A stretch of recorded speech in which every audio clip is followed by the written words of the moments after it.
Koalitsiyas სოციალური რეფორმებისათვის ინიციატივით ფოთში სოციალური რეაბილიტაციისა და ბავშვთა ზრუნვის დღის ცენტრი გაიხსნა, რომელიც ჯანდაცვის სამინისტროსა და პრემიერ-მინისტრის უშუალო პატრონაჟით ფუნქციონირებს. დღის ცენტრში პირველ ეტაპზე 28 შესაძლებლობა შეზღუდულ ბავშვს მიიღებენ. შემდგომ ეტაპზე კი მათი რიცხვის გაზრდა იგეგმება. ცენტრის გახსნას ადგილობრივი ხელისუფლების წარმომადგენლებთან ერთად ფოთის მაჟორიტარი დეპუტატი და სხვა ოფიციალური პირები დაესწრნენ. ეს არის ის დღის ცენტრი, რომელშიც ჩვენ ყველა ერთად ჩავერთეთ. ძალიან კეთილშობილური პროექტია. ზაზა სიხარულიძე და მისი ორგანიზაცია არის ამ პროექტის ინიციატორი, აქვს პრემიერის მხარდაჭერა და ჩვენ ადგილზე ვეხმარებით ამ ცენტრს, რომ იფუნქციონიროს, რაც შეიძლება მეტი კეთილი ადამიანები ჩავთოთ ამ პროცესში, რომ ამ ბავშვებს გაულამაზოთ ყოფა.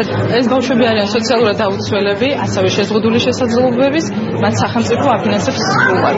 ჩვენ გვაქვს ლიმიტირებული შეზღუდული ვართ, ყავს 28 ბენეფიციარი. მიგონთ გაფართოებას.